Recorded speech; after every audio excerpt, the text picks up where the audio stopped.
What's up, guys? Welcome to another episode of the FutureDDS Podcast with Nick, Tyrell, and Tyler.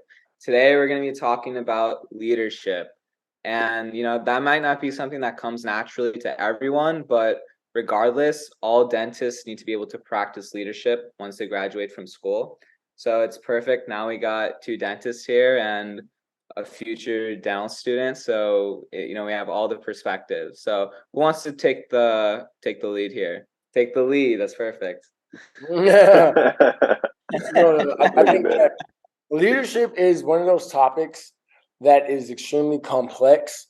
I always thought that leadership was simple until I was really, really in a leadership position, whereas there were 10 people on my team looking at me to lead them. I mean, it's completely different from the projects that I had been in dental school. It honestly had been a completely different experience than anything I had experienced in my life. So now that I am, in charge of my practice and things of that nature, I'm realizing how much more room I have to grow in the leadership realm.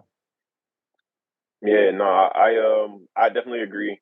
I think everyone, I can't say everyone. Not everyone is, naturally has that mindset of like, okay, I'm a leader. I want to step into this position and do this. Again, like I don't necessarily think I always, volunteer to be the leader, so to speak. But a lot of times we end up being in those positions just based off like the things that we do, doing a lot more, and just really being in a position where you expose yourself to new opportunities, right? So even little things like in school, being an SNDA and building a social platform, we just naturally have a lot more reach. So we were forced to be in a leadership role, so to speak, of trying to necessarily get people to come out to an event maybe, or be the face of an event so that more people may come out, or, go to a recruitment fair, different things like that, where you technically are thrust into a position of leadership, right? So I think one of the big things to do or to think about when becoming a leader or your leadership, being in a position of leadership, is knowing leadership styles. So there's tenets to things that you have to get accomplished, right? And creating those systems around what you want to get accomplished.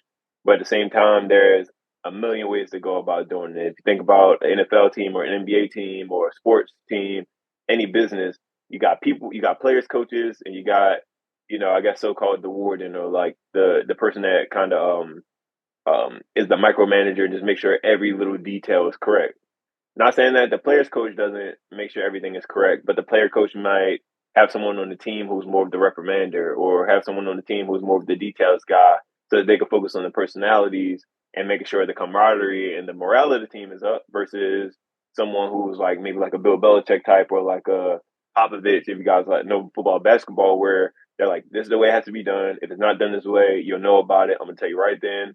I don't care if it's in front of everybody. I don't care if it's just me and you. Like, if you're not doing it the right way, you're gonna find out about it, right? So, I think it's a rough balance, so to speak, of the two. I'm sure Tyler can attest to that too. Like that thin line between being too friendly, or being friends with your team, and kind of being the boss, so to speak, and being able to walk that tightrope, walk that balance beam, still be able to keep morale high, still be able to connect with your team and the people that you work with, but also being able to make sure the messages that you send across or that you say are being received in the right way. Right? Would you agree with that, Tyler? No, absolutely. Absolutely. I think that especially with us being young, I think that, and of course we're all within the infrastructure of the practice. We're all peers, we are no better than anybody. We're not better than the front desk. We're not better than our DAs. We're none of this. But I think that there gets to a certain point where in leadership, you have to recognize, like, okay, there really is a time and a place for everything. And that's everything. So I've personally had to have really kind of relaxed on the friendship aspect of things, because when something does go wrong, it makes it a little bit more difficult to, talk to that person and things of that nature, because you've been so cool, you've been so giddy. They see you as somebody, as a friend, that they can almost get more so defensive. And in a professional setting, it shouldn't be that, right? It should not be to a point where I cannot critique you. And that's not saying that we can't be critiqued either. But I think there's just a way to go about things within organizations, and there's different ways to go about certain things within a practice that like we just generally weren't taught. And I always wanted to be the really, really cool boss and be the chill doctor and all these different things. But that has definitely misfired on me in this last year of practice, and I've definitely learned from my mistakes in that. So I agree with Tyrell wholeheartedly, where it's like you have to have a very, very balanced way of looking at things. But it all comes down to A, you giving respect to your team members, and then B, of course, them respecting you. So yeah. Well, Tyler, to build on what you said, when you said you were trying to be friends with everyone and be the cool dentist. I think, maybe correct me if I'm wrong, that was stemming out of this desire of being close with your staff and like making sure like they were responsive and they respected you. But like, that's not to say that you can't do that, right? Like you can get close with someone professionally, with like people that you have to manage and lead.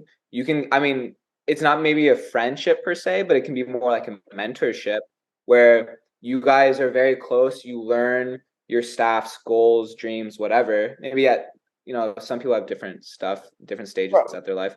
But, regardless, like you understand, like, are they someone that wants to grow? Are they someone that wants to better themselves? And then if you know that, then you can still like, push them to become better. And I think, honestly, I think that's how you get closer to anyone, really. Like when you make progress with someone's help, like that's what really forms relationships.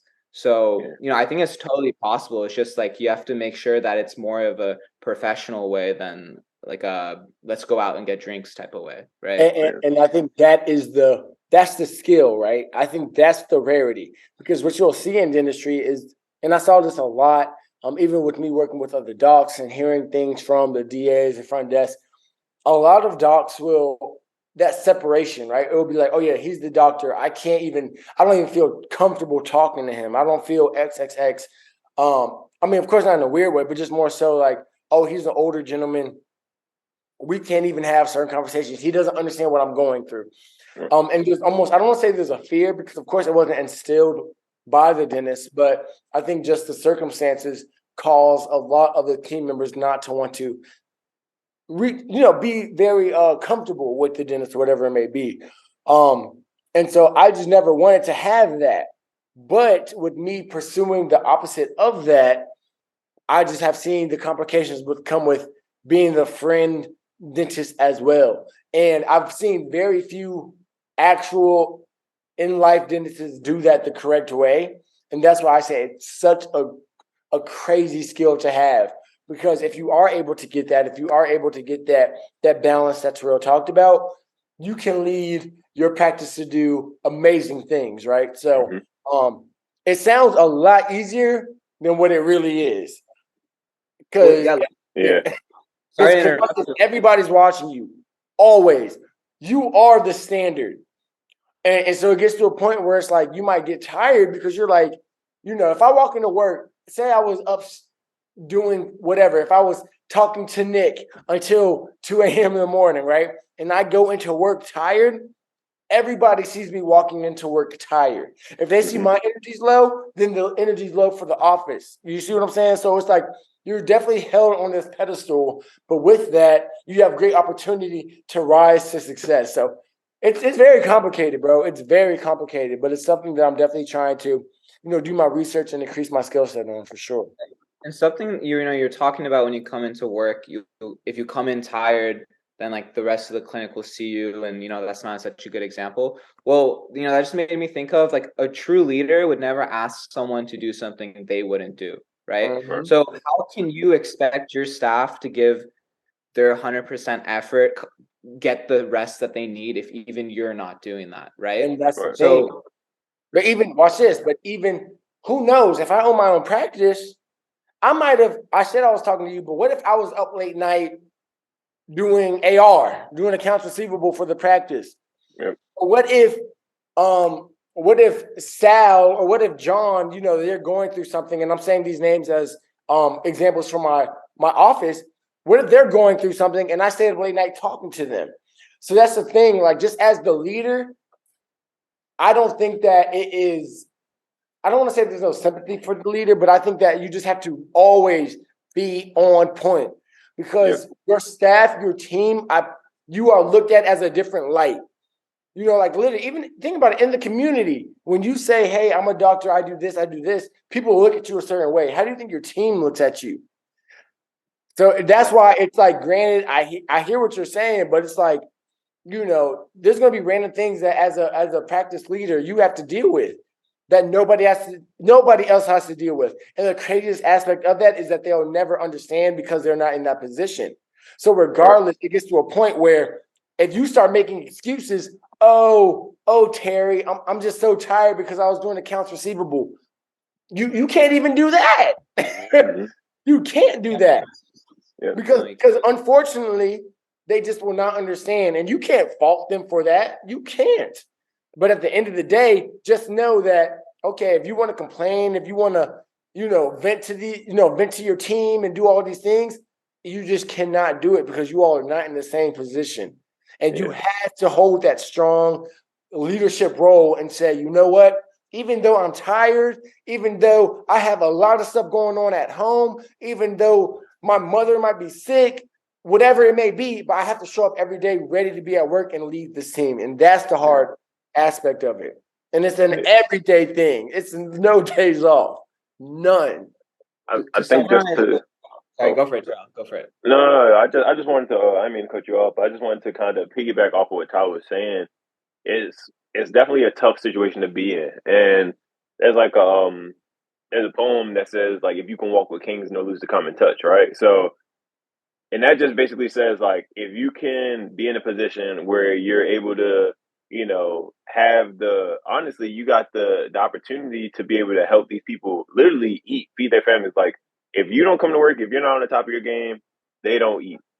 Literally, like you are the reason that the practice is even open for the most part. So some people get into that perspective and they take that and they hold it to such a high standard that they're like, well, if it wasn't for me, then realistically, you wouldn't have a job, or you wouldn't have this, or you wouldn't have the ability to do these things. But then again, it comes to the point of like not losing the common touch of being able to have that conversation with them. Like, you need to be able to understand the BA or the DA that's there that may not, be able to do everything that you're able to do, or may not have as much free time because they have to do so many other things, juggling their family, doing all these other things. Like, they have a lot of stuff on their plate as well. So you feel like you have a lot of pressure on you. They have a lot of pressure on them as well. Yeah. And it's completely different. And it probably has nothing to do with coming to work. Absolutely. It literally has, like, we spend pretty much our lives trying to get to this point of being a dentist or being a doctor, where for some people being, working at a dental office is a job that they had to pick up so that they can make money for their family, or because it was a good opportunity at the time, different things like that. So you have to understand that perspective as well. Like, not everybody's going to place the same values on the things that you do. So you have to be able to weigh that. You have to be able to see everything from a lot of different perspectives, which is a big thing to do. It's very difficult to do. Like, like Tyler said, there's no excuses that we can make if we're off our game. And at the end of the day, the way we respond to a lot of things that are going on us personally, they can't affect your team, because at the end of the day, it's like a trickle-down effect. Like, if it affects you, it's going to affect your team, and then it'll affect your office manager, because your office manager now has to manage or mediate between you and the team. Then your office manager has to come talk to you, what's going on. They have to kind of smooth it over between how you treated your team. Maybe it was a bad week for you and you're treating your team bad that week, and now everything is going downhill, or like things just went awry that week, and now all of a sudden there's like ironing over that you have to do, which is also something. Things happen, like life is going to happen, so you have to be able to do that as well. But as the amount of time you can mediate that and kind of mitigate that difference, so to speak, be able to feel like, have everybody feel like they're on the same platform as you, being able to respect, like, hey doc, maybe, could we do it this way? Could we do it that way? Take their suggestions, add that, implement these things. Like, those are real valuable things that you need to learn how to do. Like, you almost have to like you have to humble yourself, and as cliche as it is, like all those sayings that you hear about leadership, lead from the back, leaders eat last, like all these things, like they make the biggest impact, even though we don't think Absolutely. about it. Like we want to do the grandiose thing. Like you want to be the general in the war that's like leading the charge and, you know, does the most for the team. But at the end of the day, your team is really what's catapulting you forward anyway. So if you keep that perspective and really anything that you do, like understand that you can't get anything accomplished by yourself. Like if your team just decided to quit on you that day, and on top of that, if it was your fault that they quit on you, it's like it's basically expounded upon itself. You know, it's like it's exponentially worse if that's the case. So you just got to be real cognizant of that. You got to be able to be willing to listen to your team, be willing to, you know, like I said, have those conversations. For instance, like me, I'm a very personable person. I like, you know what, I get in trouble for talking too much around the office sometimes, and that's just me just wanting to learn my team. Like you said, being able to learn what they have going on outside of work. How can I help do these things? Learning what they have going on, what are their interests, so that when something comes around, you can do something nice for them. You at least know what to do. You know, you don't want to just give them some blanket Starbucks gift card, even though that's cool if they like Starbucks, perfect. But like, you don't want it to seem non-authentic, right? So you learn your team, you're doing these things, but at the same time, I feel like through doing that, if you're doing it in a respectful and a real concerted way, I feel like you'll build that relationship or that respect within the relationship, so that if you did have to reprimand them or if you did have to have a serious conversation with them, they would know, okay, this is your tone when we're friends, and this is your tone when it's serious over business. But But okay, so yeah, Terrell, question. So how do you go about doing that though? You see what I'm saying? And that's the key. Because what I think is the way to go about it, and I might be completely wrong, is that I have to always be on point. you have to always be on point for sure. But I'll give you an example. So there's a new hygienist that came into the office.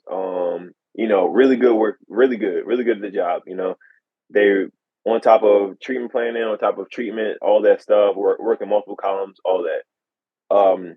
And there's an issue of not even an issue, but there's something I like to do in terms of like when I come into the room, just how the transition between them doing their work and me coming in and doing the exam is, you know, preheating, you know, maybe letting them know, hey, this is an area where I'm gonna have the doctor look at XYZ. But to a certain extent, like that transition was getting lost.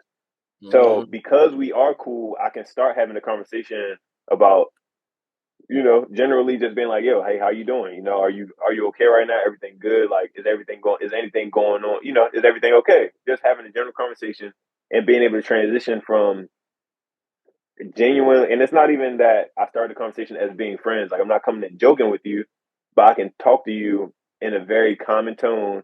I don't have to say, hey, come here, let me talk to you. I need to talk to you about this, like in a reprimanding way. But I can start a conversation, seeing how everything's good, because something may be going on. I don't know, so I don't want to assume. So let me see. Okay, you know what's going on. Okay, yeah. So you know that's all good. We'll do. Okay, yeah. How's your weekend? You know we can get into all that. You can have that, but the tone is different than coming in with jokes, right? So now when I say, hey, you know, just real quick, let me talk to you about something. You know, when we're transitioning patients, you know, can we go about it this way? I I prefer to have it this way. They may joke about it, and honestly, in that moment, they did joke about it. It's like, oh, I Friday, you know, this, you know, Dr. Friday, you know, you good, you come in there, you gonna tell them with everything they need to know anyway. But literally, the next day, it was almost as if this was a joke, like, you know, over selling the transition to an extent, but at the same time, now that transition has become commonplace. You see what I'm saying? So it's like you can bring attention to something without making someone feel bad about bringing attention to it. And Yeah. I think that's something crucial. Whereas though, if you have a positive working relationship with someone or a positive, you start to build a positive personal relationship with someone, yes, it will make those conversations a little bit harder, especially if it's something more severe or something, you know, something that's very drastic, so to speak, in the office where you know it will affect them. But at the same time, they'll respect you more for it because they know he's not just coming to me talking to me about some work, or he's not coming to me just trying to reprimand me. He really genuinely actually cares about me outside of what the work is. So if it is something he brings to me within the work, I understand that it has to be something important, because generally he's not just going to come and nitpick about something. Yeah. You know, so it's like, so then what if it's only one thing? I mean, what if you're talking about one case scenario? Right. What happens when there is and I've seen this happening, and I've worked at a couple different practices where I have been assigned the duty to reprimand somebody. Granted, they don't do anything in front of me. I don't see anything, right? Right. They might be, we're working hard together. They're helping me. I'm helping them. Everything might be fine. But then another team member says, "Hey, Dr. Brown, this team member is not doing the things that they need to do. You as the leader, you need to handle, not even you need to handle, but can you talk to them for me?" Yep. Whereas I'm looking at them, I'm like, okay, well, this team member A, is great. Every time I walk in the door, he or she has a great attitude. They're great with patients. What do you mean, team member B? What do you mean that team member A isn't XXX? Well, I think that boom, boom, boom, boom, boom, boom, boom. So then it's like, okay, what's the right way to go about talking to team member A without it seeming like you and team member B are talking behind their back, or or team member A just says, "Hey, team member B, what are they talking about?" No, team member B does XXXXX. You see what I'm saying? So how do you avoid those type of conflicts as well? So I mean, and I've had this situation actually happen at where's both of my offices, you know? So it's like, and to an extent, you look at what the accusation, so to speak, is, right? This is just how I've gone about it. I feel like it's been working so far. I'm not saying it's the only way of going about it, but I think it's something that's worked for me. So one, I always think anybody in the office should be able to communicate with anybody in the office out of a respect thing. Generally, Absolutely. you should be able to talk to anybody. You know, whether it's somebody come to tell me about something, if I'm telling somebody else about something, or a team member, one DA talk to another DA, whatever it is, you should be able to talk to anybody in a respectful manner, right? And bring it up. Hey, this is this. So a lot of times I end up throwing it back on that team member. You know, did you teach them? Did you show them? Did you at least speak to them? Did you try to do something to try to intervene to an extent, right? If they were not receptive, that's why I'm coming to you. Cool, I'll talk to them. So when you talk to them, first off, anytime I do have to reprimand somebody, I typically try to lead with positives. You know what I mean? That's one way. So they don't always feel like, even if it is something that's repetitive and maybe it's a new person, they don't want to feel like you're picking on them. They don't want to feel pointed out. They don't want to feel attacked. So it's like, okay, cool. You're doing these things great. You're working it with the team great, or you're doing, you're cold. Like, you're working hard. I see you doing this. You know, what's going on with this? And I'll pose the topic, or what happened in this situation, so I can at least hear that perspective, so it doesn't seem like I'm just hearing one side of the perspective and just bashing them or attacking them about it and trying to make a change, where at the end of the day, I don't know what the other perspective is. That's when you get the other team member does this, or this happens, or this always happens too, and then they feel like they're on the defensive and have to like point out other things that are going wrong. So that's one way I try to do it. Throw it back on the team member to figure out if they can find a solution themselves, because it's always better if you don't have to add extra parties into something, because it just adds more lines of communication and more blurred lines, right? The second thing is, if there's something that you heard and one person has a problem with it, see if it's something that is commonplace around the office or happens in multiple different occasions or with multiple people, because then, or even if it doesn't happen with multiple people, if it's something that everyone can benefit from, address it in a bigger form, so that everyone gets like the same weekly message. meetings. Everyone gets the same message. Okay, people are talking about something in Steri, and they think it's one person that's doing it. You know what? I don't know who it was. I'm not in Steri. I don't do it. But I'm gonna say this. This is how Steri needs to happen. I don't care who's over there. I don't care who's doing it. But this is how it has to happen. You know, because now you've created a system so that if anything does go awry, we can kind of pinpoint what the issue is, and you can call it. Everybody's on even ground now. If you do it wrong, they can say something. If they do it wrong, you can call. And it's not to reprimand, but it's to say, hey, this is how it's supposed to be done. Yeah. You know? So I think that's it. Like, creating that common ground, creating that open form of communication, and understanding how people take and receive messages and also give messages. You know, I think that's huge. Learning communication styles. Like there's so many different aspects and layers to leadership and being able to deliver a positive or an effective message that honestly we couldn't cover in today's podcast. But there's a million books about it. There's a million podcasts about it. There's so many different ways. I think at the end of the day, you need to find again what works for you in your form of communication, what works for you in your office. Every office is going to be different, and honestly, give everyone the power to feel as if they are a leader in themselves too, and they'll take a lot more ownership in being able to build those skills so that you won't have to feel like you have to be put in that position as much. Yeah, no, the best thing about, even just being in the dentistry in general is the fact that, the conversation that we have in regards to this is going to be completely different a year from now, right? Mm-hmm. I think that like literally once you all become dentists, you will see that every single day your leadership is going to be put into practice. And you will always have a revolving door of opportunities to get better and better with that. So I think it's definitely one of those things that's not, everybody always talks about, oh, business isn't taught in dental school. Leadership is a subject that really needs to be taught because honestly, y'all, without your team, you are nothing. And I promise you this.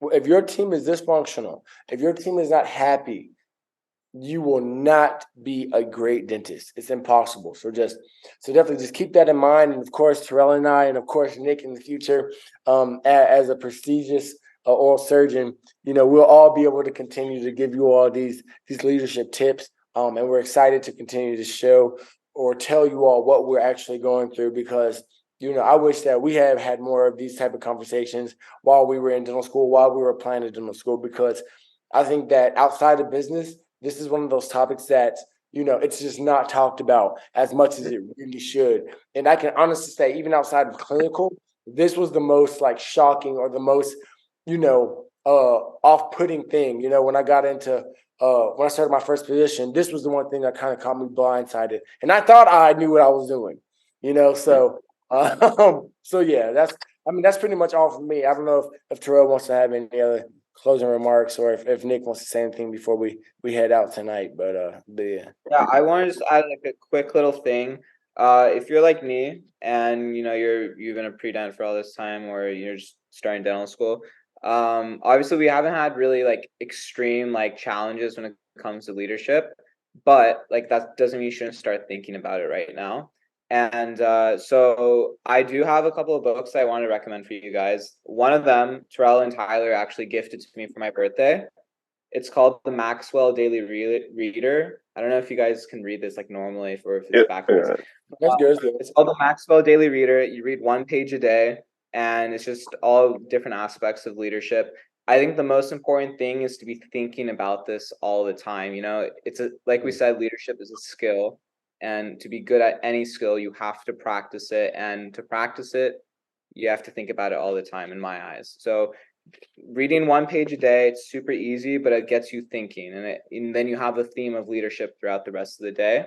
Second thing, I bought this in a used bookstore in New York. It's called Authentic Leadership. It's by the Harvard Business Review.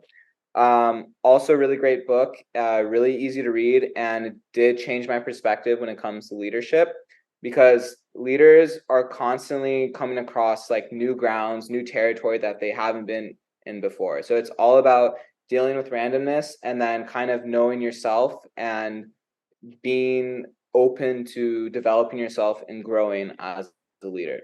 So highly recommend both those books if you guys want to just, start thinking about what it takes to be a good leader. Yeah. I think I think we can wrap it up with that. I will say just like as a close, I'd say just like Nick said, leadership starts now. So whatever you're doing right now, just try to just stretch that muscle and build that muscle. Whether it's if you're an undergrad, try to get an e-board position where you're thrust into these positions and it doesn't feel like it's as much pressure or stress on you. Try to do things that you like to start out and galvanize yourself or at least start build some of those skills so that when you get into positions where you have to utilize those skills, it won't be two things you try to have to overcome. So, start practicing, start working on it now. And honestly, it'll be good practice and good things that you will put into practice when you're trying to get in dental school, getting through dental school, and ultimately becoming a dentist. That's going to be it. Thank you guys for listening to this week's podcast, FutureDDS Podcast for Nick, Tyrell, and Tyrell. That's going to be it. We'll be back next week with another episode. If you haven't already, make sure you go over to Instagram, follow us at _FutureDDS. If you have any comments, questions, or suggestions for us, make sure you add it down to the comments on YouTube or on Instagram, or just shoot us an email or DM. But that's going to be it. All right, man. I'll see y'all next week. All right, y'all.